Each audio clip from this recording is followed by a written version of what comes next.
mediante su programa Martes Democrático, les da la bienvenida a este evento denominado Incremento del Impuesto Selectivo al Consumo ¿reactivará la economía?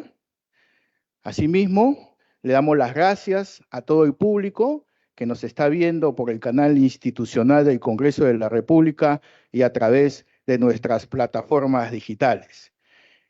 Para iniciar esta importante conferencia, tenemos la palabra de saludo y bienvenido a cargo de la doctora Karina Beteta Rubí, jefa de la Oficina de Participación Ciudadana, en el cual le damos fuertes aplausos, por favor.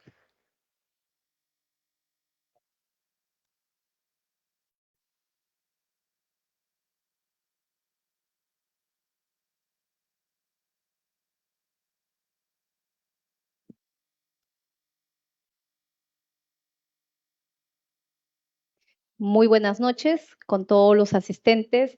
Queremos saludar a nombre de la Oficina de Participación Ciudadana, a nombre de la primera vicepresidencia, a nuestro expositor, a Elmer Cuba, economista con una trayectoria muy amplia y conocedor del tema que vamos a abordar hoy sobre el incremento del impuesto selectivo al consumo, de qué manera afecta la canasta familiar y en especial a todos los peruanos.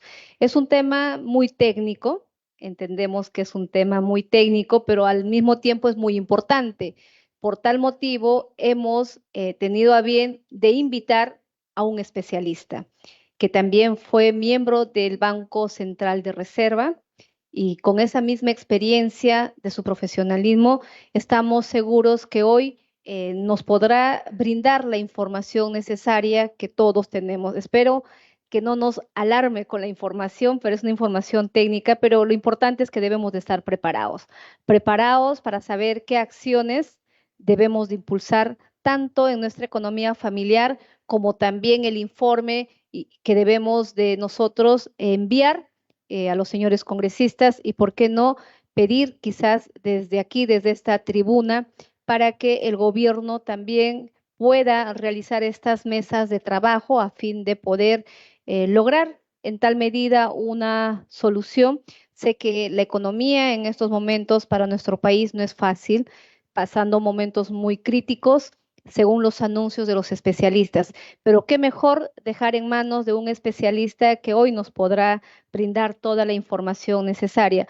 Desde ya nosotros agradecemos por brindarnos este tiempo, dejar sus quehaceres profesionales para compartir la experiencia y también algunas medidas importantes que seguramente nos va a mencionar en esta noche. Una vez más, agradecer a nuestro público que nos acompañan todos los martes en el programa Martes Democrático. Muchísimas gracias, que Dios los bendiga a cada uno de ustedes.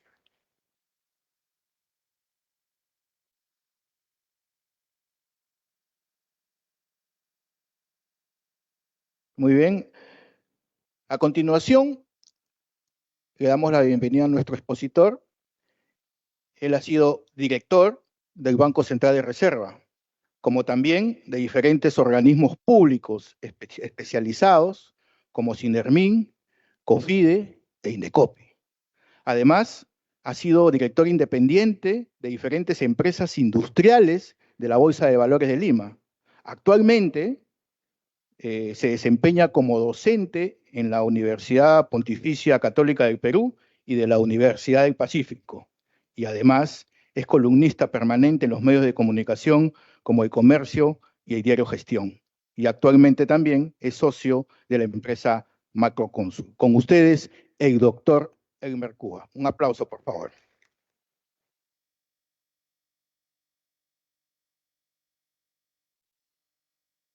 Gracias por la invitación para estar acá con ustedes y con mucha gente que está viendo también esta presentación. Yo voy a hablar sobre el selectivo del consumo, pero antes de entrar ya en materia, vamos a ver un poco el marco general de por qué estamos hablando de esto, ¿no? Esto, el tema tributario es importante en el país y hay que resolverlo. Los países que no resuelven el tema tributario están en problemas serios, como por ejemplo Argentina, ¿no? Argentina tiene un problema serio fiscal, que su Banco Central tiene que financiar al fisco y generar hiperinflación. O el caso de Bolivia, cuyo déficit fiscal también es alto y va en camino a un ajuste fiscal importante y con una fuerte devaluación también, ¿no? O Ecuador. Entonces, cuidar la estabilidad macroeconómica pasa por cuidar la caja fiscal y el gasto. Pero hoy día, más o menos el total del tamaño del gasto total de Perú, del Estado peruano, es 22% del PBI. ¿No? Eso es lo que gastamos, ¿no? En gasto corriente, sueldo, salud, educación, infraestructura, 22. Pero recaudamos solamente 20. Tenemos 2% de déficit fiscal. Esos 20 más o menos se componen de la siguiente manera: 15% por tributación y 5 por otros ingresos que son los TUPAS, por ejemplo, ¿no? De hecho que pagamos para sacar DNI, pasaporte, permisos, ¿no? 5% por TUPAS, digamos, 15 por recaudación, 20, y gastamos 22. Entonces tenemos que cuidar cada cosita de los ingresos. Ahora, entremos ahora a los ingresos tributarios, ¿no? Del 100% de tributación, el más importante de lejos es el IGB. El IGB es como se dice en criollo, para la olla, ¿no? Es el sueldo del Estado. 60% de los ingresos tributarios es el IGB, sea IGB interno o el IGB a las importaciones. Entonces, acordemos el número, 60%, ¿no? Otro 30% de la tributación es pagado por el impuesto a la renta, ¿ah? Que básicamente hay dos grandes pagadores acá. Las empresas, ¿no? Que todos los años tienen utilidades, tienen que pagar 29.5% de sus utilidades, dejarlos como impuesto a la renta. Y nosotros, las personas, ¿no? Que trabajamos los formales, ¿no? Que tenemos un sueldo, unos ingresos anuales y pagamos proporcionalmente a los ingresos. Si tú ganas por debajo de un umbral, pagas cero, ¿no? Si tú ganas, digamos, eres formal, pero ganas, por decir, 1.500 soles, pagas cero impuesto a la renta, ¿no? No se te afecta. Pero a partir de más o menos 2.500 soles comienzas a pagar, ¿no? Primero 8% y va subiendo. Y si ganas, pues, más de 20.000 soles, más de 15.000 o 20.000 soles, pagas ya 30% de la parte alta. Entonces, en resumen, el Estado peruano no podría vivir sin recaudación, ¿no es cierto? Sería imposible. Tenemos que bajar el gasto público. Repito, 22% de gasto, 15 de ingresos tributarios, 5 de no tributarios. De ese 15%, estamos hablando del nuevo 15, que es el 100 ahora, de ese 100 de tributos, 60 es el IGB, ¿ok? 30% es impuesto a la renta. Grosso modo, la mitad a las personas, la mitad a las empresas, ¿no? El otro día se compone de selectivo, más o menos, ¿no? O sea, que no es tan importante. No es que el Perú se juega la vida con el selectivo, o sea, porque solamente pesa a lo más 10% de toda la recaudación, ¿no? Mucho más fuerte es el IGB y la renta, por ejemplo, ¿no? La renta, sea empresarial o renta personal. Bueno, los alquileres que son menores, digamos, ¿no? Ok, entonces, ¿y por qué tenemos que pagar impuestos? La pregunta más importante, ¿no? Porque cualquier actividad económica dentro del suelo peruano tiene que pagar impuestos. Repito, cualquier actividad económica hecha dentro del suelo peruano tiene que pagar impuestos. Si tú generas valor, ¿no? Agregas valor, o sea, compro pescado, compro limón, compro cebolla, tengo un plato, lo mezclo, ¿no? Alquilo un local y vendo ceviche, estoy generando valor, ¿no es cierto? En este ejemplo burdo, ¿no? Supongamos que todo el costo de un plato es, vamos a decir, 15 soles, ¿ya? Y lo vendo en 30, ¿no? Ese plato que costó 15, lo vendo en 30, estoy agregando valor de ¿cuánto? De 15, ¿no es cierto? Como agrego valor, tengo que pagar IGB, porque el IGB es un impuesto a valor agregado. O sea, todas las empresas peruanas formales que agregan valor tienen que pagar 18% de ese valor que hemos agregado, ¿no? Ese es el IGB, es un impuesto bien pensado a valor agregado. Aparte, vamos a poner el ejemplo del ceviche, ¿no? Ese cevichero, ¿no? Que paga el IGB por cada producto que vende, tiene utilidades, ¿no es cierto? En un año cualquiera tiene utilidades y tiene que pagar el 29.5% de sus utilidades, ¿no? ¿Por qué? ¿Por qué? Porque es una actividad económica en suelo peruano. Si fuese en suelo colombiano, también pagaría pues, en Colombia los impuestos, ¿no? Si fuese en suelo chileno, pagaría el IGB en Chile y el impuesto a la renta en Chile. O sea, la mayoría de países del mundo te impone una tributación por generar actividad económica en su suelo, ¿no es cierto? Salvo unas zonas especiales, pues, de libres impuestos, territorios, etcétera, ¿no? Que quieren generar empleo, por ejemplo, y no cobran impuestos, ¿no? Esa es la minoría, ¿no? La mayoría del mundo, de los países, cobran un impuesto para poder dar servicios públicos, ¿no? Educación, salud, justicia, ¿no? a sus ciudadanos. Entonces, es importante la tributación. Para comenzar, eso no tengo ningún duda que eso debe ser. Lamentablemente en Perú no todos pagamos impuestos. Hay una fuerte evasión de IGB. ¿De cuánto? Según cálculos de la SUNAT y del MEF, cerca de un 30% de gente que no es que sea pobre, y que está generando valor, pero vende sin factura y está generando valor y compite contra otro que está a la frente que sí está pagando, ¿no? O sea, nada más injusto que competir con otro a la frente que es idéntico a ti, pero que tú pagas tu 18% de tu valor agregado y él no, ¿no? Es una competencia bastante desigual. Eso hay que minimizarlo. No es cobrar al que no tiene, ¿eh? Estamos hablando de valor agregado. Si agregas valor, pagas tu 18. Si no agregas valor, no pagas. Igual renta. Si tú tienes utilidades altas, por ejemplo, una minera o una empresa, digamos, qué sé yo, un banco, ¿no? Tiene utilidades, perfecto. Como tiene utilidades, tiene que pagar el 29.5% de las utilidades todos los años para que todos los peruanos puedan también tener servicios públicos que el Estado cobra, ¿no? Pues, qué horrible sería estar con otra empresa al frente que no paga renta, ¿no? También tiene una competencia desigual y nos está sacando la plata al bolsillo a nosotros, ¿no? A nosotros, a los peruanos que vivimos en el territorio, que estamos poniendo esa ley para que se cumpla. Entonces, la evasión de renta, el impuesto a la renta, también es grande, cerca del 40%. O sea, tenemos dos impuestos, el IGB y impuesto a la renta, que ambos tienen una fuerte evasión y esa hay que combatirla. Y ese trabajo es de la SUNAT y del MEF, diseñar un buen sistema para que eso ocurra, ¿no? No es cobrar al que no tiene, ¿ah? No tiene, no paga, pues, ¿no? Si tienes utilidades bajas, si mi utilidad es baja, si gano 1.000 soles de utilidad, pago 29.5% de 1.000 soles. Si gano 1.000.000 de soles, pago 9.5 de ese millón de soles. Es lo más justo, ¿no? Ok, ahora entramos a selectivo. Para hacer el marco general, pues, ¿no? Para no hablar de selectivo. El selectivo, entonces, no es importante en términos macroeconómicos, porque, como digo, explica no más del 10% de la tributación, ¿no? No tiene parangón con el IGB o con la renta. Pero es importante en esa industria, donde se aplica es importante. ¿Por qué existen los selectivos en el mundo? En todo el mundo es selectivo, no es un invento, digamos, de Perú, ¿no? El selectivo, en teoría, su genealogía es grabar al daño, ¿no? Si tengo que grabar algo que te genera daño, a ti o a la sociedad, ¿no? Impuestos. El que contamina más paga más, ¿no? Por ejemplo, en el caso de los combustibles, lo usual en los países desarrollados es que el combustible más contaminante, le hace el carbón, paga más impuesto selectivo, ¿no? Que el diésel, que a su vez paga más que la gasolina, que a su vez paga más que el gas licuado de petróleo, el GLP, que a su vez paga más que el gas natural, ¿no? Entonces, hay que grabar los impuestos en función al daño que hacen al medio ambiente, ¿no? La misma unidad calórica, yo estoy contaminando más, te debo pagar un poco más, ¿no? Si paso por la unidad bancaria con un camión que usa diésel y otro compadre pasa con un carro eléctrico, te debe pagar diferente, ¿no? Impuesto a la contaminación. Ese es el selectivo a los combustibles, ¿no?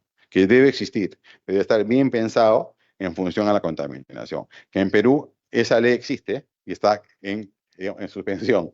¿Por qué? Para no gravar mucho a los camiones que usan diésel, ¿no? No es tan fácil, lo que estoy diciendo suena bonito, es lo correcto, pero no es tan fácil, implica oposición. Por ejemplo, hace unas semanas han visto cómo muchos camioneros y agricultores en Bélgica han tomado el centro de Bélgica, ¿no es cierto? No querían el selectivo al combustible, al diésel, ¿no? Porque usan tractores, pues los agricultores, ¿no? O sea, no es tan fácil, ¿no? Es lo correcto, pero no es tan fácil. Hay fricciones desde aquí hasta Bélgica. Ese es el selectivo al combustible, ¿no? Entonces, en resumen, hay que pagar en función a la contaminación y eso hay que hacerlo de manera gradual. Hablemos ahora de otro selectivo famoso, el selectivo al tabaco, ¿no? Si tú fumas, te haces un daño a ti mismo y a que está al lado también, ¿no? Porque si tú fumas tú y la que está al lado no fuma, fuma contigo, ¿no es cierto? Tú la estás obligando a fumar a ella y ella no quiere fumar. Entonces tú debes pagar un poco más por eso, porque no es lo mismo que tomar agua, ¿no? O comprarte pues, una camisa. Esta camisa, por ejemplo, no debería pagar selectivo, ¿no? Esta camisa paga IGB, ¿no? La compro y pago IGB, ¿no? Pero no pago selectivo. No hace daño que yo tenga esta camisa, no hace daño a nadie. Si yo fumo, sí. Entonces, esa diferencia hace que ese tabaco debe pagar impuestos. Eso no está en discusión. Lo que está en discusión es cuán alto es el impuesto, ¿no? Si yo pongo un impuesto, como en el caso peruano, y eso se ha estudiado, tan alto al tabaco, genera informalidad y contrabando. Hoy día, el sur de Perú, más de la mitad, no estoy exagerando, más de la mitad de los fumadores consumen productos de contrabando, ¿no? Gatillado por impuestos muy altos, porque tengo fronteras muy porosas. Entonces, este impuesto que debe existir, pero que nos ha ido la mano, está mal diseñado, está muy alto. Entonces, con lo cual pierdo soga y cabra, ¿no? ¿Por qué? Porque la gente sigue fumando y dejo de recaudar, ¿no es cierto? Y no hay quien responda por ese producto. Es un producto que viene de Paraguay, sabrá uno con qué calidad, ¿no? Bamba, con un sello que dice que es Hamilton y no es Hamilton, o cualquier marca que se les ocurra a ustedes, ¿no? Y no responde por la calidad. En cambio, la empresa formal responde por la calidad y paga el impuesto, ¿no? Entonces hemos perdido soga y cabra. Se nos ha ido la mano con ese impuesto selectivo al tabaco, ¿no? Hemos generado contrabando, hemos perdido el control sobre el fumador, porque sigue fumando más barato, contrabando, ¿no? Y el control de la calidad, ¿no? El peor de los mundos, por diseñar mal el nivel. El nivel debe ser más bajo. Otra cosa es la indexación, ¿no? Una vez que ya pones el impuesto, ¿no? En el caso del tabaco, por ejemplo, no me acuerdo bien exactamente, supongamos que sea 20 centavos por cada cigarrillo, 20 centavos de sol. Claro, si el cigarrillo sube de precio con los años, ese 20 centavos de sol tienes que indexarlo a la inflación, ¿no es cierto? Si cae, sube de precio, ese 20 centavos debe subir 22 centavos, 23 centavos, es lo correcto. No estoy discutiendo que eso esté mal. Discuto que esté mal puesto el 20 centavos. Debería ser 10 centavos, ¿no? Y a partir de ahí indexarlo. ¿Me explico? O sea, lo que está mal no es la indexación cada año a ese precio. Lo que está mal pensado es ese nivel. Es muy alto, tan alto que genera contrabando, que no queremos, ¿no? Hemos entrado en trompo. Hablemos otro impuesto selectivo. Ya hablamos de los impuestos a los combustibles, hemos hablado del impuesto al tabaco. Hablemos del impuesto al consumo alto de azúcares. Por ejemplo, las bebidas gaseosas, ¿no es cierto? Un consumo exagerado de bebidas gaseosas, exagerado digo, no, que genera obesidad, ¿no? Sobre todo a los niños. Entonces, no es lo mismo tomar agua que una bebida light o que un jugo con mucho azúcar, no es lo mismo, ¿no? El mismo litro tiene más contenido de azúcar. Y entonces los países ¿cómo han racionalizado eso? Vamos a grabar proporcionalmente más al contenido de azúcar. Eso que es lo correcto, Perú recién lo está haciendo hace unos años, antes no era así. Cuando nosotros hicimos el primer estudio hace 15 años sobre el selectivo a las gaseosas, el agua embotellada pagaba impuestos. 10%. El agua embotellada pagaba 10% de selectivo, ¿no? Dime, por favor, ¿qué daño hace tomar agua, ¿no? Porque el concepto del selectivo es, yo voy a grabar a bienes que hacen daño, ¿no? No está hablando del IGB, ¿no? Todos deben pagar IGB, el agua y la bebida X, ¿no es cierto? Renta también, la empresa que produce agua potable, agua embotellada o una bebida gaseosa, cualquier marca, paga pues impuesto a la renta, ¿no? Si gana plata. Estamos hablando de otra cosa, estamos hablando del selectivo a ese consumo, ¿no? Entonces, ¿qué inaudito era que en Perú pagase el agua potable, el agua embotellada 10% selectivo? Porque nada que ver con el diseño mismo conceptual de lo que es un impuesto selectivo al consumo, ¿no? Al daño. Entonces, recién se dieron cuenta eso en el mes y se murieron de vergüenza y dijeron, ya tienes razón, o sea, cero, ¿no? El agua potable, el agua embotellada no debe pagar impuesto selectivo, otros impuestos sí, ¿no? Y también se pagaba lo mismo con una bebida saborizante con gas, si tenía azúcar o si tenía apenas azúcar, se pagaba lo mismo. Absurdo. Y felizmente las autoridades entraron en razón y comenzaron a grabar más a más contenido de azúcar. Entonces había no quiero decir ningún nombre, pero ya se imaginan cuál, una bebida negra famosa en el mundo, ¿no? Esa botellita con azúcar paga más impuesto selectivo que la botellita light o cero, ¿no? Es lo correcto, ¿no? Grabar a consumo de azúcar. ¿Y ha resultado en Perú efectivo ese impuesto? Sí, ha sido maravilloso. Desde que se puso, se ha estabilizado el consumo y el tema vinculado a la obesidad, ¿no? O sea, ha funcionado. ¿Ve? O sea, no es un invento. Ese impuesto está funcionando. Y está bien, yo lo dejaría ahí tranquilo, que funcione y perfeccionarlo. O sea, no todos los impuestos selectivos son malos per se. Tampoco hay que eliminarlos, deben existir, pero en la justa medida. Repito, en el caso de gaseosas, está bien diseñado, yo no lo tocaría, ¿no? Está bien, está funcionando, ahí está, no toques lo que funciona, ¿no? No toques lo que está funcionando, déjalo ahí, no lo arregles, está funcionando. En el caso del tabaco, está mal diseñado, está muy alto, ponerlo más abajo y baja el contrabando. No va a cambiar el consumo, que es lo que quería, pero por lo menos vas a recaudar más, ¿no? Hoy estás perdiendo soja y cabra. En el paso al siguiente selectivo, al de las bebidas alcohólicas, ¿no? Un vaso de whisky debe pagar lo mismo que un vaso de vino o un vaso de cerveza. La respuesta es no. Tiene que pagar de acuerdo al contenido alcohólico, ¿no es cierto?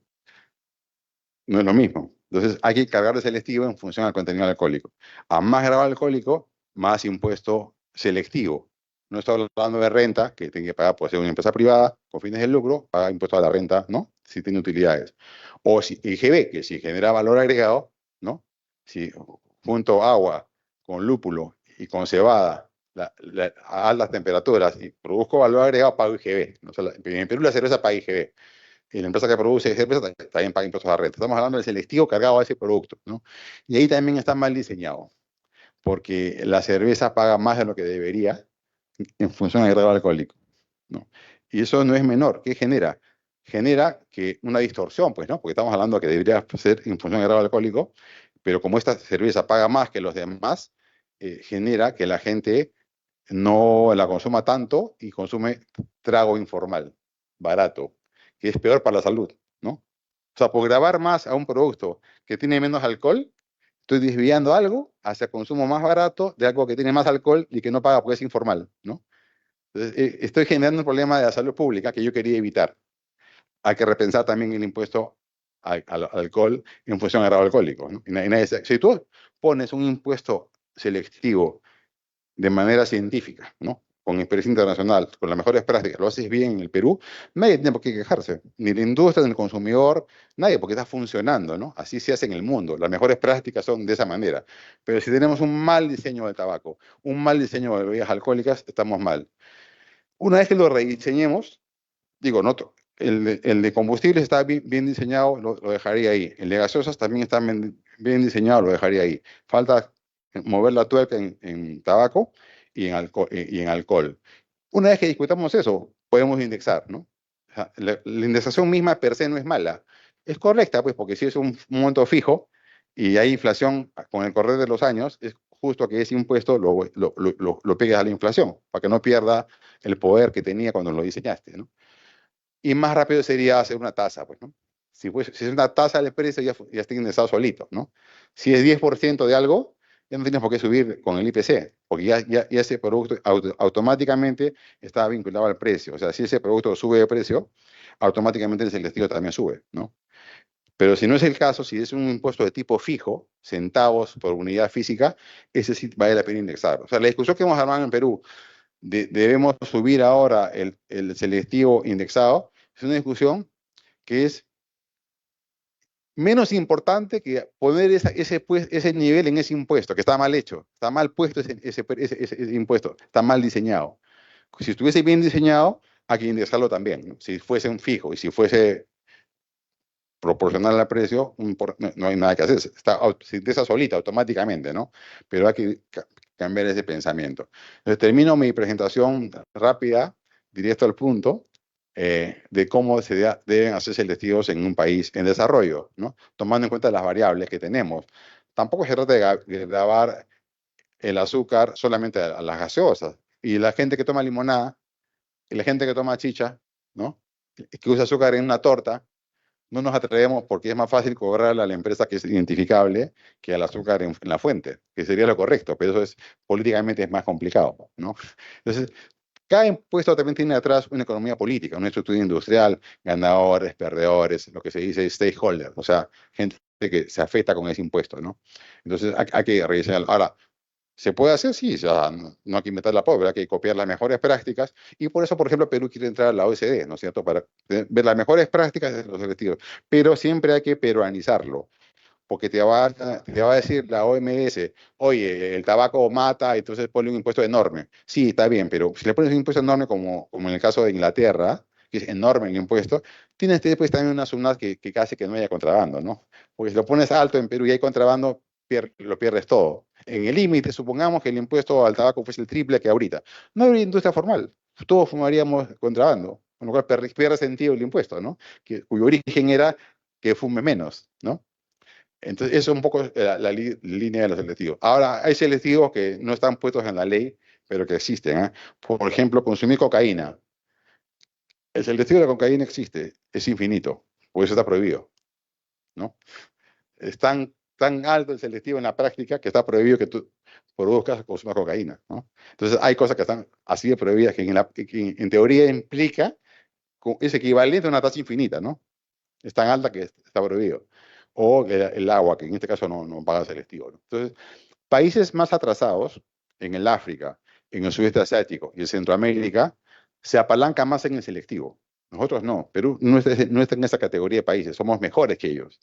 Éramos así en los 70 y en los 80, ¿no? Cuando el presupuesto estaba gasolinizado. Entonces, oye, gran parte, no gran parte, pero parte más importante de la como era un país en crisis, con mal diseño tributario, se recaudaba más por el selectivo de la gasolina que, por ejemplo, impuesto a la renta, ¿no? Nadie pagaba, ¿no? Entonces, pero he ido saliendo de ese problema. Antes era un problema, el selectivo era importantísimo porque la gasolina, la cerveza, eh, básicamente eran grandes contribuyentes a la caja fiscal. Entonces, no era un principio como microeconómico que hemos hablado ahora, ¿no? Ahora hemos hablado de microeconomía, ¿no es cierto? Como dicen, era un buen impuesto en ese sector. Pero en los 70 y 80 era lo que sea, manito, ponlo arriba, ¿no? Para recaudar, porque la gente no paga IGB ni renta. Pero como Perú ahora no es ese país, pero es un país mucho mejor que hace 30 años, ¿no? Tenemos un país que recauda IGB y renta con las mejores prácticas internacionales, pero falta bajar la evasión. Sí podemos tener un selectivo bien pensado, bien diseñado, que no afecta a la caja fiscal, pero sí afecta al consumidor. La afecta en el sentido positivo, ¿no? Que hace que cuides la salud, cuides el medio ambiente, etcétera, etcétera. Y bajas también los gastos del Estado en esa persona, ¿no? Entonces, es un poco lo que quería transmitirles esta tarde. Y quedo libre para preguntas de ese tipo o de cualquiera que pueda responder buenamente. Muchas gracias.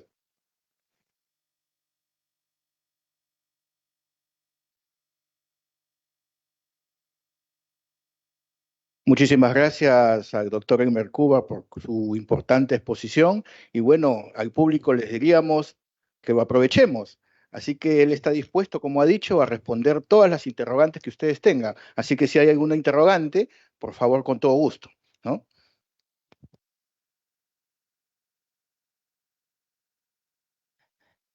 Buenas noches.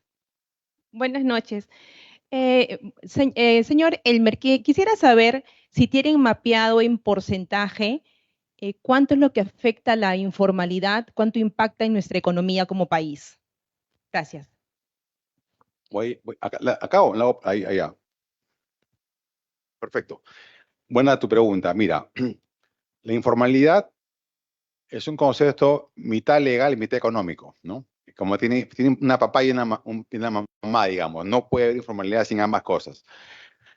La informalidad es una actividad fuera de la ley, ¿no? Entonces, depende de qué ley estés violando para ver qué tipo de informalidad estamos hablando. Por ejemplo, hay una ley laboral en el Perú. Si tú tienes un trabajo dependiente, un jefe, ¿no? Un horario, se cumplen todos los requisitos de empleo dependiente, hay una ley que regula el empleo en el Perú, ¿no? La ley del trabajo. Si tú operas fuera de la ley, eres informal laboral, ¿no? Por ejemplo, no, sin contrato, sin planilla, o sin vacaciones, sin CTS, sin aporte de salud, sin aporte a tus pensiones, ¿no? Te pagan en cash, ¿no? Todos los meses, automáticamente eres informal laboral. O si ganas menos que el mínimo, ¿no? Entonces, el concepto de informalidad laboral lo hemos definido legalmente así, pero ¿dónde entra la economía? La economía entra porque, claro, la productividad del trabajo peruano no es muy alta en promedio y a veces no puede cumplir, ¿no es cierto?, él o su empleador con la norma, ¿no? Está debajo.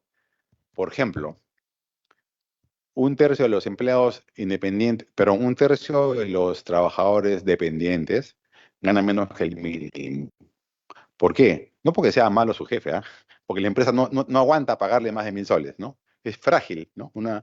Es un puestito en un mercado donde vende ceviche, mi ejemplo de ceviche, ¿no? No aguanta pagar ese umbral, ¿no? Al mozo, digamos, no sale de la compañía, no puedo tener ese nivel, ¿de acuerdo? Entonces, automáticamente ese mozo, digamos, para usar el ejemplo, es informal laboral, ¿no? Pero no es que sea su jefe malo o él mismo, ¿no? Es que hemos diseñado una norma mal pensada para ese grupo. Entonces, el origen es legal y es económico también, ¿no? Eso, en el caso laboral, entonces son informales laborales los trabajadores dependientes que no pueden cumplir la ley laboral. ¿De cuánto estamos hablando? El 60%. Hay cifras que dicen 70, es mentira, es 60. ¿No? Es fácil, es fácil. Tú mira la planilla electrónica de Perú, compara la encuesta de hogares, empleos dependientes, y ahí la diferencia es la gente que tiene un jefe, un puesto de trabajo, pero no paga la norma laboral, ¿no es cierto? El independiente, por ejemplo, el gasfitero, el pintor, el que te lave el auto o recoge basura en su bicicleta, o es un guardián de un edificio, ¿no? Que es independiente del tipo, ¿no? No tiene un jefe, no es una compañía de seguridad. Es independiente, fíjate, no es informal en el sentido laboral, ¿no? Porque es independiente, no tiene un jefe. O sea, no puede tener un independiente el contrato consigo mismo, ¿no es cierto? O sea, en independiente no aporta, su jefe no aporta pieza de salud, ¿no? O él. No puede, o sea, el dependiente en el Perú no es informal, ¿no?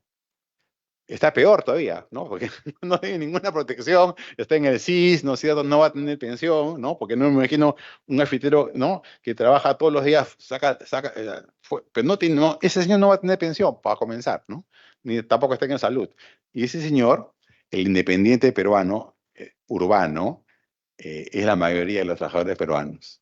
Lamentablemente en las ciudades, el trabajador independiente, hay más trabajadores independientes que informales, fíjate, ¿no? Y ese está invisibilizado. Está invisibilizado por la política, está invisibilizado por el Ministerio de Trabajo, ¿no? Es un independiente, o sea, su pecado es ser independiente, ¿no? Claro, como un jardinero, o que te lave el auto, ¿no? En la esquina, ¿no? Que puede trabajar todo el día. Un edificio, ¿ah? Un chico que no trabaja, se hace pues 20 autos al día en un edificio.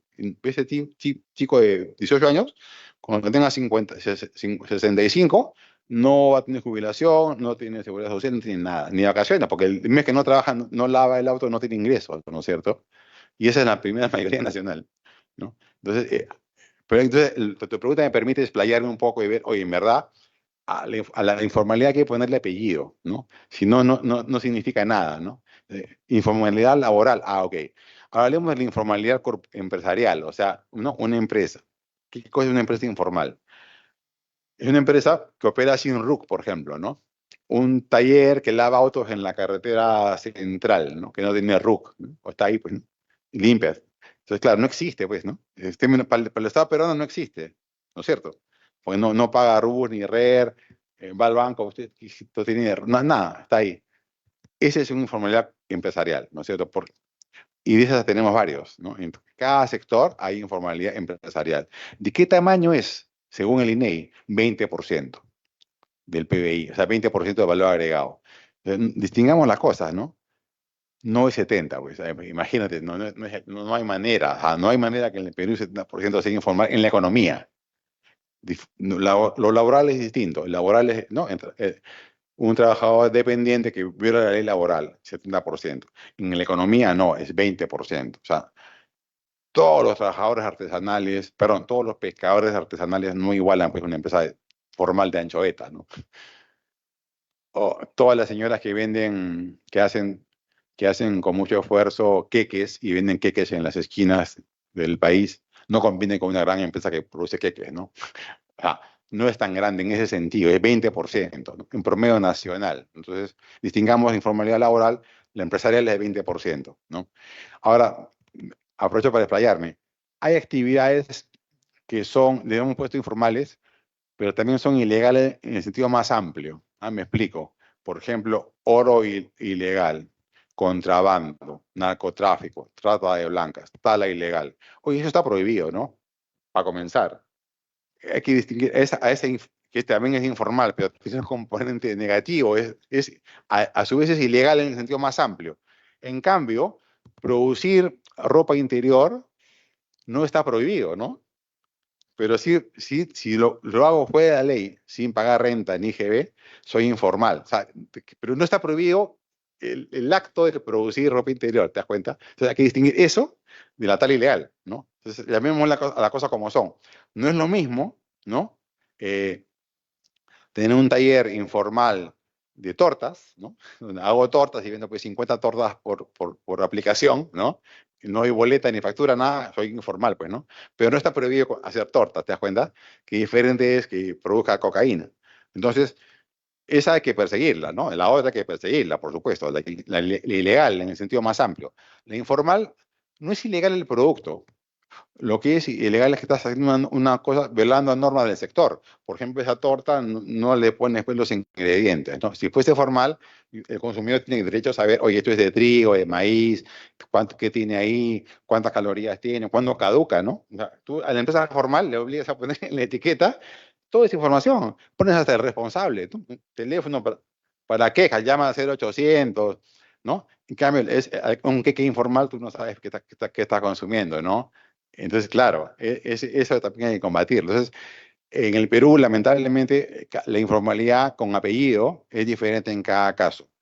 Y eso es importante, porque para combatirla hay que definirla bien, ¿no? Y hay que además ver por qué ha llegado a ese nivel y qué normas tenemos que cambiar para esa afectarla y no otra. No hay una varita mágica para la informalidad. La informalidad no existe en el sentido genérico, hay que ponerle apellido, ¿no?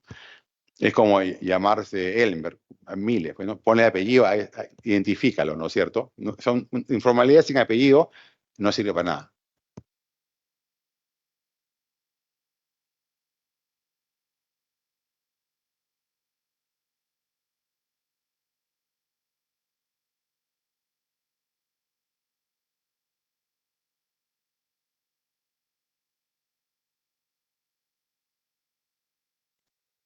Buenas noches, les saluda Carla Pacheco de Agremó, presidente de Lima Norte, la Asociación de Mujeres Bodegueras del Perú. Mi pregunta es, más que una cuestión, ¿no? ¿Quién controla la gradualidad? Ya que este impuesto selectivo al consumo se ha recibido justo en época en donde el consumidor adquiere más los productos afectados, ¿no? Si bien sabemos que el impuesto selectivo al consumo es la demotivación al consumidor de productos específicos, ¿no? A nosotros como asociación, como bodegueras, nos afecta mucho, ¿no? En ese punto. Otro punto sería el cual, ¿quién controla las empresas? Ya que en diciembre hemos venido recibiendo un alza de una empresa cervecera antes del impuesto selectivo al consumo. Ellos ya subieron. Y en esta semana, una empresa tabacalera también ha subido sus impuestos, ¿no? Hacia nosotros. Y a eso le vemos reflejado el impuesto selectivo al consumo. ¿Quién controla esas alzas y la gradualidad? Esa es mi pregunta específica. Bueno, claro, a ver, el impuesto selectivo el año pasado fue suspendido, ¿no? Se suspendió su aplicación porque teníamos pues inflación. Hemos tenido, el año pasado ha sido un año muy especial para Perú, ¿no? Han confluido varios factores y nos han hecho caer en recesión, ¿no? Pero esos factores únicos, ¿no? Que se juntan de nuevo todos es muy difícil. Y este año va a ser muy diferente, porque esos factores que generaron la recesión no están ya en la mesa. Por ejemplo, el año pasado, por esta época, el Perú estaba paralizado, ¿no? Y que el gobierno pudo haber caído también, ¿no? No aguantaba muchas más fricciones, ¿no? Y en ese momento gran parte de las carreteras estaban tomadas, no había actividad económica. Entonces, claro, eso ahora no es así, ahora hay una paz política ¿no? Y entonces compara nomás enero contra enero, vas a ver la cifra de PIB va a volar, ¿no? Contra un enero que estaba paralizado, un enero que no está paralizado. Entonces, eso fue un tema que no es repetible. Otro ha sido el fenómeno del niño, que no ha sido menor, ¿ah? Lo que pasa es que nosotros hemos estado obnubilados, muchos, ¿no? Pensando, niño es enero, lluvia, y niño no es eso. No tenemos en el cerebro un sesgo cognitivo, ¿no? Niño es un exceso de temperaturas en buena parte del año, que tiene efectos negativos. ¿Hemos tenido niño en Perú? Sí. ¿Que se está desvaneciendo en diciembre y enero? También. Pero hemos tenido un niño. Tan fuerte ha sido el niño que hacia julio del año pasado era niño severo, ¿no? Para las desviaciones de temperatura. Y ha tenido víctimas económicas. La pesca, por ejemplo, campaña anchoveta, ¿no? El pesquero ha caído 30%. El sector agrícola, ¿no? Por exceso de calor, muchas flores, muchos frutos no pudieron tener el tamaño, el peso, el sabor que tenían digamos, el diámetro, ¿no? Entonces fue una caída también en PBI agrícola, tanto para exportación como para el mercado local. El fenómeno del niño está ocurriendo. Y también la venta de ropa, ¿no? Hemos tenido un invierno casi cálido y ha habido problemas en Gamarra, en los grandes centros peruanos de ropa también. O sea que el fenómeno del niño ha ocurrido el año 23 y ha sido severo. Que se ha desvanecido ahora felizmente. No hay lluvias exageradas, ¿no? Pero es distinto a que no ha habido niños. Ha habido niños, ¿no? Ya repito, sus víctimas han sido textiles, agrícola y pesquero, ¿no? Y eso este año no va a ser así. Este año es neutral o niña de repente, o sea, frío. Entonces eso va a rebotar. Y el tercer factor, y quizá el más importante de la recesión, ha sido la inflación de alimentos. Ustedes lo saben muy bien. No es normal lo que ha pasado en Perú. Desde que el Banco Central tiene como meta la inflación, desde el año 92 con la Constitución, 94, ¿no? 93 fue la Constitución, 30 años de Constitución. Nunca vio tantos choques simultáneos. Le hace el petróleo, le hace el maíz, la soya y el trigo en el mundo, no en Perú. Volaron de precios, ¿no? Entonces eso generó en Perú una inflación de alimentos. Y como se sabe, los alimentos pesan mucho en la canasta, porque Perú es un país en desarrollo, la familia no tiene muchos recursos, gran parte de tu gasto mensual es en alimentos, ¿no? Y a más pobre gastas más en alimentos todavía, como por proporción de tu ingreso. Entonces en Perú hemos tenido inflación de alimentos alta por 30 meses. Eso no ha pasado en 30 años, es nuevo, ¿no? Y eso ¿qué ha pasado? Ha afectado tu gasto. El año pasado, el año 2023, es el primer año en que el consumo privado familiar no crece. Después de 25 años que no crece, sin contar la pandemia, ¿no? Entonces, ¿y por qué entonces el consumo no ha crecido? Porque la inflación alta de alimentos está comida el salario. Y ya has recompuesto tu gasto. En una familia normal peruana típica, ¿no? Tu gasto en alimentos ha aumentado, porque es más caro. Pero consumes menos. O sea, compro menos kilos, pero gasto más. ¿Me explico? En volumen, compro menos, pero en gasto más, porque ha subido el precio. Y lo que no es alimentos, lo has tenido que dejar de lado. Por ejemplo, tu construcción. Por ejemplo, una compra de un electrodoméstico, ¿no? Porque es para comer, pues, ¿no? Entonces, la inflación de alimentos ha explicado una fuerte recomposición del gasto familiar. En el conjunto ha sido cero. Esto ya lo han sentido sin duda, ¿no? Y dentro de eso ha habido una recomposición. De tal manera que el PBI de alimentos industriales ha caído 8% el año pasado. O sea, es una víctima también de la inflación, no del niño, ni del tema político, sino de la inflación, que se ha comido los salarios. Que ahora ya no es así, porque felizmente la inflación, luego de 30 meses fuera del rango meta del Banco Central, ya está en 3%, ¿no? Y se espera que este año, con el correr de los meses, ya sea pues 2 en el año, ¿no? Diferente al 8% de hace 2 años. Entonces, esos factores hacen que este año sea mucho mejor que el año pasado, ¿no? Y entonces, claro, es un pésimo momento, ¿no? Ha sido un pésimo momento justo en ese momento que recién la familia está golpeada con esos familiares, su consumo no ha crecido, has recompuesto el gasto, la estructura de tu gasto familiar, te clava es como la última gota del vaso, ¿no? No es lo más importante del vaso, pero es la última gota que te llena, ¿no? Eso es lo que ha pasado. Ahora, repito, los selectivos deben existir, ¿no? Porque se grava a un daño que pueden generar, pero hay que redimensionarlos. Está mal puesto en muchos casos, y en otros está bien puesto y hay que dejarlo así.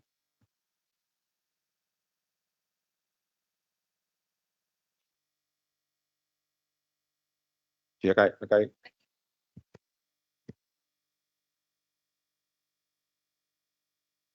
Había dos, ¿no? Por acá.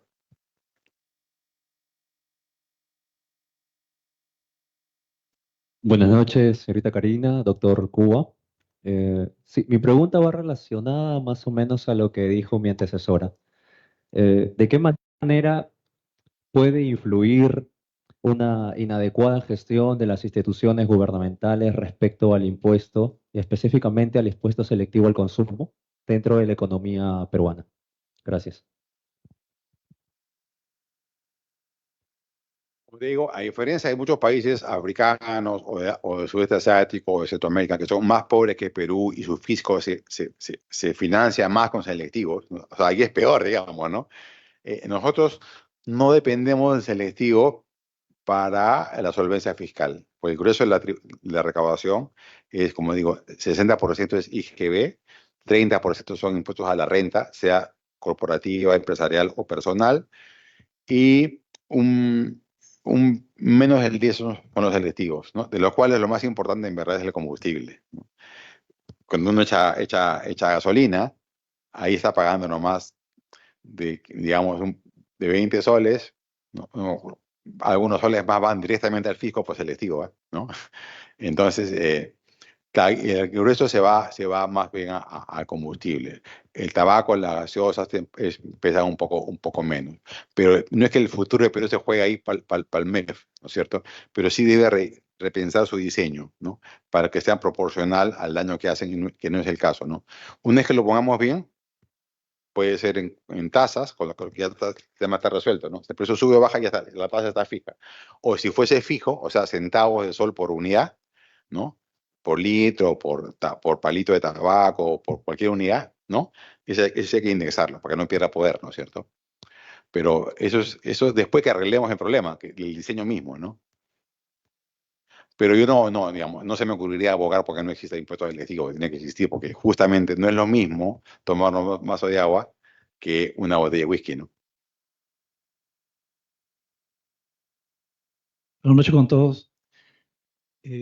Bueno, mi nombre es Edgar Coñas, soy un soldado del ejército. Discúlpeme si de repente no tengo las palabras técnicas de un economista. Sin embargo, tengo una inquietud. Como antecedente, ante todo, disculpas para la doctora Beteta. El año pasado hubo un pago que se le realizó a los congresistas en 3 oportunidades. Y yo más o menos pienso y veo y analizo de que ese pago sale de nuestros impuestos. La pregunta sería, todo está sistematizado, sabemos que es nuestro deber, tenemos una empresa, tenemos lo que usted nos ha dicho, lo que usted nos ha explicado. Pero, sin embargo, ¿existirá algún tipo de un mejor control para que lo que el año pasado el pueblo o la gente que se encuentra acá frente de usted no tenga ese malestar de escuchar de que han recibido un dinero que de repente deberían recibir la gente más pobre? ¿Habrá algún tipo de, no sé, organismo, institución, aparte de lo que existe ahora, ¿no? O en el futuro, para que se pueda controlar eso y no exista malestar de repente este año y de acá hasta el 2030, etcétera? Esa sería mi pregunta. Gracias. ¿Cómo no? A ver, vamos a hablar desde lo macro hasta lo micro. Mira, en el Perú somos 33 millones de personas, más o menos, ¿no? De los cuales vamos a ponerle 18, somos la población económicamente activa, ¿no? Los otros, 33 menos 18, o son niños, o son ancianos, o son gente enferma que no puede trabajar, ¿no? O ha decidido irse del lado laboral, o sea, ha decidido no estar, pero no quiero estar en el lado laboral. Saquemos del lado esos, nos quedamos con los 18, ¿ya? Que hoy día en la mañana hemos madrugado para trabajar. De esos 18, grandes números, ¿no? Más o menos 4 o 5 trabajan en el campo, ¿no? Son trabajadores agrícolas. El grueso no trabaja pues, en fondos formales, trabajan en los Andes, ¿no? Con pequeños parceleros, la pobreza rural está ahí, ¿no? El que produce papa, ¿no? Nos quedamos con 18 menos 4, 14, ¿no? Más o menos. Ya. De esos 14, urbanos, porque ya tenemos que sacar el mundo rural, 1,5 son trabajadores públicos, ¿no? O lo que es lo mismo, 1,5 millones de 18. O sea, el grueso empleador de Perú no es el sector público, es el sector privado, ¿no? O sea, no trabajan, el Estado no me paga nada, ¿no? Yo lavo el auto, o soy arquitecto, o soy dentista, ¿no? El Estado no me contrata, me pagan mis clientes, ¿no? ¿Quién le paga? Me permite hacer un tema. En verdad, el que te paga el sueldo no es tampoco la empresa, que te paga el sueldo es el cliente de tu empresa, ¿no? O sea, el empresario, solamente es un intermediario, ¿no? Entre tú, que eres el trabajador, y su cliente. Él no te paga de su dinero, digamos. Es el dinero del cliente el que te paga el sueldo a ti. Entonces, ¿no? Entonces, la economía de mercado, para ponerlo en términos directos, ¿no? El cliente, el comprador, el consumidor, la familia, ¿no? El que consume, ese genera empleo. Nosotros mismos nos generamos empleo entre nosotros, ¿no? Si yo me voy de acá en taxi a una reunión, yo mi ingreso le estoy dando al taxista, ¿no? Privado, acá no es sector público, ¿no? El taxista a su vez le está paga gasolina a otro privado que la refina, digamos, ¿no? Ok, entonces, volvemos. 18 millones de trabajadores, 1,5 sí trabaja para el Estado, ¿no? Los otros 16,5 privado puro. ¿Quién le paga? El que te compra. Al papero le compra el que compra papa. Entonces, ok. Nos hemos quedado con 14, ¿no?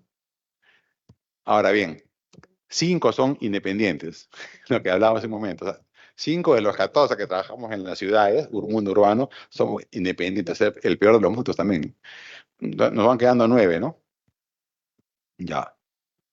4 somos formales y 5 informales. O sea, es decir, 9 somos los dependientes, ¿no? Los independientes son 5 millones, los dependientes somos 9, que tenemos un jefe, un horario, ¿no? De esos, solamente 4 son formales. Cumplen la ley laboral, aportan en salud, van a tener jubilación en la ONP o en la FP, lo que sea. Y los 5 tienen pues un jefe, pero no pasa nada, ¿no? Estoy en negro, ¿no? Pero a todos les paga otro privado, ¿ah? ¿No? Ahora bien, entonces tú dices, claro, deberíamos, pues, el Estado peruano, que no recauda tanto, pagarle un sueldo a los más pobres. No, no puede, ¿no? Porque son 4 millones de pobres rurales, ¿no? No puede. Tampoco a los independientes. Así es el mundo, digamos, ¿no? Tienen que buscársela por su cuenta. Pero el Estado sí puede garantizar que no haya pobres extremos y dar una pensión a los viejitos que no tienen pensión. Sí puede dar una pensión mínima para la gente que no pudo acumular en su vida. Que es parte de la democracia, pues, ¿no? Votamos por un sistema que sea justo, nos parece injusto eso, votamos, y entonces si alguien me promete que si yo gano voy a dar una pensión universal a los viejitos, yo voto por él, ¿no? Y que se cumpla, ¿no? Pues ahí está funcionando el Estado, la democracia y la economía de mercado. Nadie se va a quejar, porque si gané con esa propuesta, la ejecuto, ¿no? Entonces, otra propuesta puede ser, voy a dar un seguro a los independientes, ¿no? O cada vez que el independiente gaste, 2% de su gasto de IGB se va para su pensión. Ah, estoy pensando en el independiente, ¿no? O sea, ya estaba funcionando y la democracia funcionando, llegando al ciudadano, ¿no? Pero tú puedes la responder, pero quiero poner el marco general, ¿ah? Marco general. Ni siquiera, solamente los países desarrollados que tienen un ingreso total de 40% de producto, le hace Francia, Estados Unidos, Japón, puede tener además pensiones universales, digamos, ¿no? Nosotros todavía no nos da el cuero para eso. Queremos ser así, pero todavía no somos, ¿no? El sector público, ese 1,5 millones de trabajadores. Nos gustaría que gane más, ¿no? Los policías, los trabajadores médicos, los profesores. Todos queremos que ganen más y que tengan mejor servicio. Pero, ¿qué hacemos entonces? ¿Subimos el IGB? Allá van a pitear, ¿no es cierto? ¿Sube el selectivo? ¿Sube el impuesto a la renta? Entonces yo no voy a Perú, pues, porque me voy a otro país, porque ahí me cobran menos impuesto a la renta. A mí me suben impuestos a la persona, y de repente me voy a otro lado, pues, porque no voy a pagar tanto, ¿no? Pues, en mi caso particular, nunca hablo de mí, voy a hablar de mí ahora. Pago IGB, ¿no? Pago impuestos a la renta. De los 5 días de la semana, 1 día y medio trabajo para el Estado, ¿no? Pago impuestos. Y yo no recibo esos servicios, afortunadamente. O sea, yo me considero que estoy aportando al Estado peruano, ¿no? Porque pago impuestos a la renta. Ahora bien, ¿te acuerdan de los trabajadores que habíamos hablado hace un momento, los 4 millones de formales, ¿no? Ya, solamente 1,5 millones de los 4 pagan impuestos a la renta. Porque los otros 2,5 millones está exento, pues porque gana poco. O sea, un formal que gana menos de 2,500 no paga impuestos a la renta, ¿no? Está en el tramo que no paga. O sea, no paga impuestos a la renta de tu trabajo, el rural, el independiente, el informal. Y el formal tampoco paga porque su sueldo está debajo de ese bracket que no paga impuestos a la renta. ¿no? ¿Cuánto pagamos en el primer impuesto a la renta? 1,5 millones.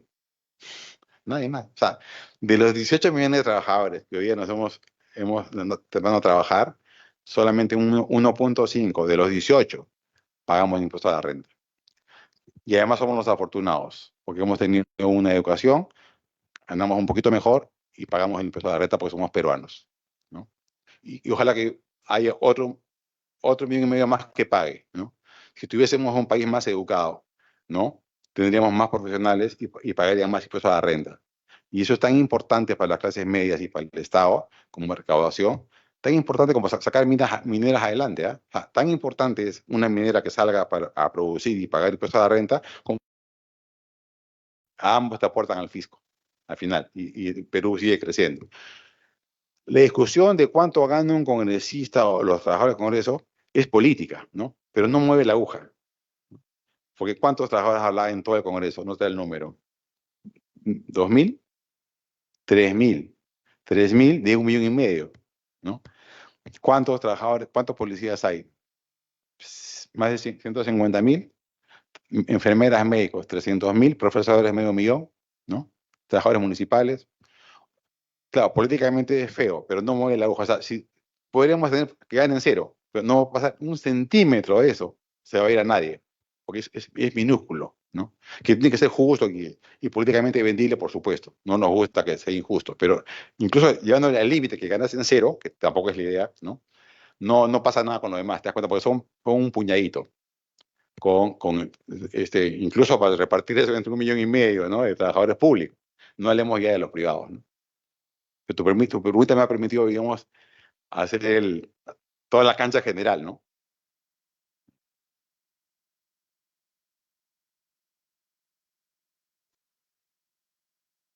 Muy buenas noches con todos. Buenas noches, doctora Karina. Buenas noches, doctor Elmer. Mi pregunta es, ¿cómo hace el gobierno para poder cobrar a las megaempresas los impuestos, por ejemplo, Movistar, Claro? ¿Por qué no se ve eso de cobrar, no? Sí, a ver, no, sí les cobra, no tengas duda. Esas empresas en RUC están fiscalizadas, son PRICOS, son principales contribuyentes. La zona tiene gente metida ahí todo el año, en una oficinita que le dan y chequean perfectamente cuánto facturan y calculan muy bien el IGB y si pagan renta, no tengas duda que sí lo hacen. ¿Sí? El problema no está ahí, en verdad. El problema, ¿sabes dónde está? En empresas medianas y pequeñas que juegan en dos tableros. No tienen RUC, pago algo de facturas y otra parte en negro, ¿no? Ahí está la verdadera evasión, que es fácil de atacar, ¿ah? O sea, con voluntad política es fácil de atacar, en el buen sentido, ¿ah? O sea, si genero valor pago, pues, ¿no? Si no genero no pago. Es lo más justo, ¿no? Porque otro va a pagar, ¿no? Es lo más justo para la República y generar, pues, efectividad de las normas, ¿no? Pero el problema de evasión está ahí, no está en ese gran contribuyente.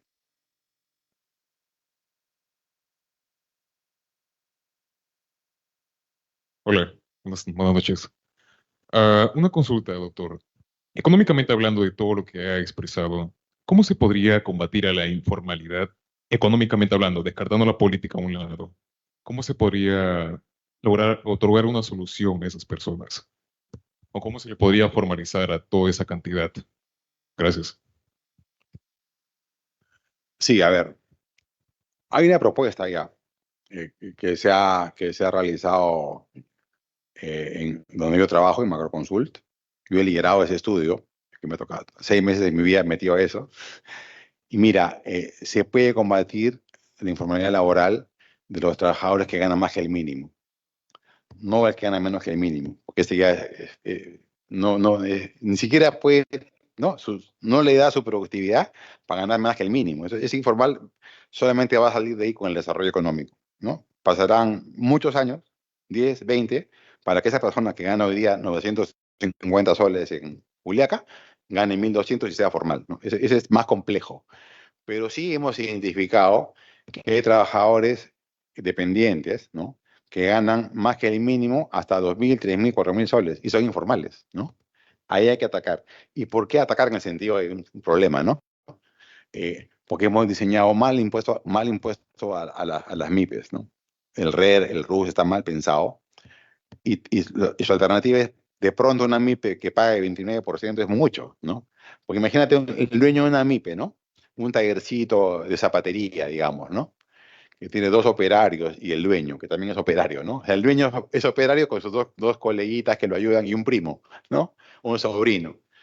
Supongamos que ese zapatero gana utilidad, no digo que cobra, porque puede facturar 5.000 soles, ¿no? Pero gana 2.000, ¿ya? Supongamos que eso fuese el caso. Facturo 5.000 al mes con mis operarios, pero mi utilidad es 2.000. No puedo pagar 30% de eso, pues, ¿no? Está mal diseñado para él. Ese señor debe pagar proporcional como nosotros, ¿no? Nosotros pagamos distinto, cada persona paga distinto, porque el impuesto a la renta a la persona es proporcional a tu sueldo, ¿no? El gerente de una minera paga más impuesto a la renta que el analista o que el analista directamente, ¿no? Incluso el guardián paga 0. O sea, todos son formales en la mina, ¿no? Pero ese guardián paga 0 porque gana menos de 2.500. Y el analista que gana 5.000 paga, el que gana 10.000 paga, el que gana 50.000 paga más. Eso, que es para las personas, no es para las empresas, ¿te das cuenta? A las empresas le hemos acorralado. Compadre, tú estás perdón la jerga. Tú pagas RUS, tú pagas RER, o sabes, te va al general, y el general paga 29, de loco, pues. Entonces nunca entro ahí, ¿no es cierto? Porque es mucho para alguien que gana poco. Esa propuesta ya está en la mesa para que sea proporcional a tu renta, ¿no? Por ejemplo. Igual al trabajador. Un trabajador que gana ahorita 1.000 soles, que lo quieren ascender y quiere pasar a ganar 1.400 formal, es carísimo para la compañía pequeña, ¿no? Porque tengo que pagarle, oye, aguanta, ese trabajador tengo que pagarle 10% para salud, ¿no? O ya me cuesta más, ¿no? Y a él tengo que quitarle 10% para su pensión, o sea, ONP, que es lo justo, es lo correcto, pero ese salario no puede, está mal graduado, ¿no? Para ese tipo de trabajador de ingresos bajos, dale sí, pues, que no pague salud, ¿te das cuenta? Así como no paga impuestos a la renta antes de 2.500, tampoco lo obligas a pagar de salud, que tenga el SIS, que se formalice, que pague el SIS, que ya lo tiene además, no cuesta más tampoco, porque ya lo tiene, ¿te das cuenta? Pero ya no muerdo a ese empleador. Su pensión, tampoco le quita, o sea, si yo gano 10.000 soles y me quitas 10% para mi pensión, me quedo con un 9, no pasa nada. Si gano 1.500, me quita 150, sí pasa, ¿no? Entonces, a él cobrarle también proporcional. Para ese tramo salarial, no aporta 10% para su jubilación, aporta 4, pues, ¿no? Y así vas ampliando la avenida para que la gente se formalice, ¿no? Es un trabajador, peor es que esté informal y tenga 40 años trabajando y sin pensión. Prefiero que esté 40 años trabajando con 4% de aporte, ¿no? Y va a tener algo de pensión. Y el Estado en esa época será más rico y le complementará. O sea, en resumen, a tu pregunta, la informalidad peruana laboral no es una maldición divina con lo cual tenemos que vivir. Nosotros le hemos diseñado mal. Hemos hecho malas normas para el trabajo y para la empresa de ese tamaño, que lo obligamos a que, como si fuese una gran empresa, ¿no? Obligamos que pague 30, perdón, 29.5 y que ese trabajador tenga, oye, entonces mejor no estoy. Pues entonces 70% informales, ¿no? 60. O sea, hemos hecho malas normas, pensando que todos somos idénticos, ¿no?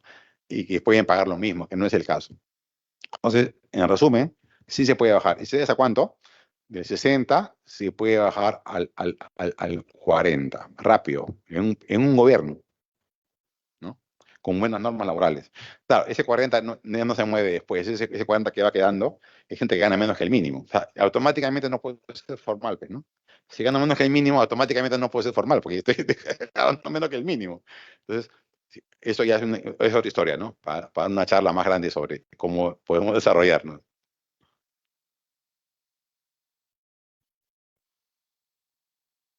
¿Hay alguna otra pregunta?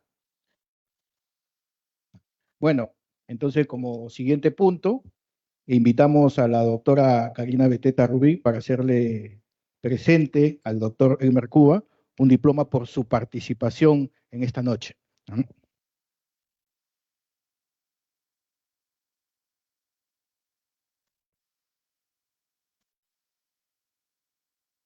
Bien, la primera vicepresidencia y la Oficina de Participación Ciudadana del Congreso de la República otorga el presente diploma a Elmer Cuba Bustinza, economista, en reconocimiento a su valiosa participación como expositor en la conferencia El aumento del impuesto selectivo al consumo y su impacto en la economía familiar, realizada en el hemiciclo Porras Barrenechea del Palacio Legislativo en el marco de las actividades de la Oficina de Participación Ciudadana del Congreso de la República. Muchísimas gracias.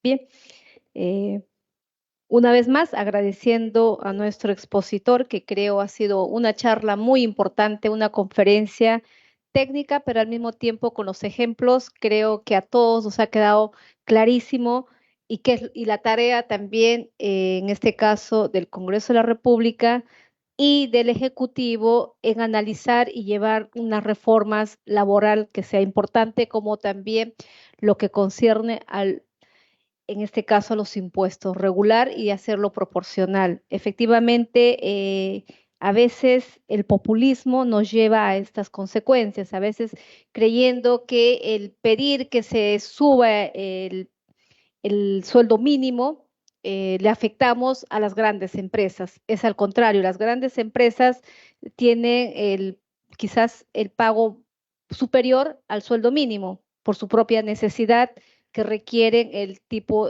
también de profesionales y de servidores. Sin embargo, quienes se ven afectados con estas medidas, en su gran mayoría, son las pequeñas empresas, como manifestaban aquellas empresas familiares, que muchas veces por tener 2 o 3 miembros tienen que pagar. Entonces, como las ganancias que ellos puedan obtener no les es favorable, simplemente pasan a una informalidad. Y la informalidad, mira, también sorpresa, y creo es un aporte muy importante, no solamente son aquellas empresas que no están debidamente o aquellos trabajadores debidamente formalizados en alguna empresa privada o en digamos, en el sector público, sino es un alto índice y muy importante lo que nos ha mencionado del trabajador independiente, que finalmente creo está en peores condiciones de un trabajador informal, como es el caso posiblemente de los transportistas, que si ellos se enferman, ya no tienen el día a día con que asumir los gastos de su familia, o aquel trabajador, como señalaba, podría ser el jardinero u otro tipo de empleos que puedan tener. De la misma manera son los que están, digamos, expuestos no solamente al abandono total, sino que no tienen ningún tipo de beneficio.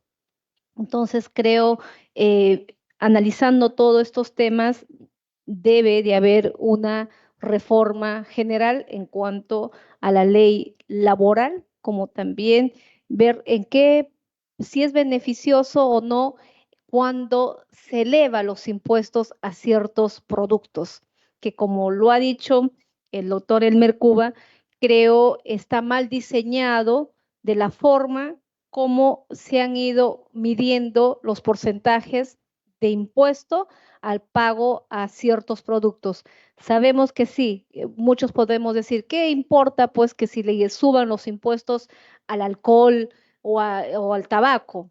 Pero somos conscientes que por más impuesto alto que puedan tener, no van a dejar de consumir licor, no van a dejar de fumar. Lo único que vamos a generar es, digamos, la informalidad, no solamente la informalidad, sino el contrabando en su gran mayoría. Entonces, ¿y eso a quién nos afecta? Obviamente al Estado peruano, porque no va a poder tener esa recaudación.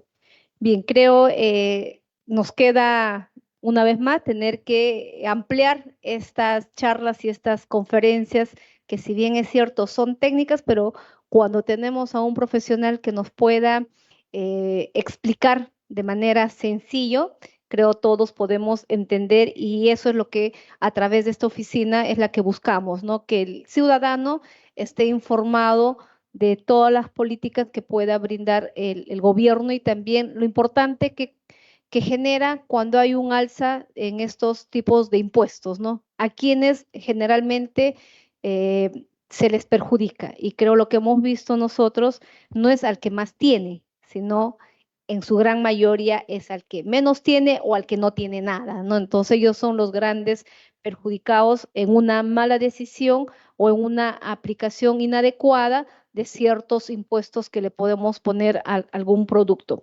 Entonces, una vez más, nos queda agradecer a cada uno de ustedes por su participación en esta conferencia de nuestros programas de Martes Democrático, invitándoles una vez más a continuar viniendo los martes y también los miércoles, que tenemos miércoles de emprendedores. Y asimismo agradecer a nuestro expositor, al doctor Elmer Cuba, por su participación y brillante exposición en esta oportunidad. Muchísimas gracias y que Dios los bendiga a cada uno de ustedes, y damos por clausurado esta conferencia.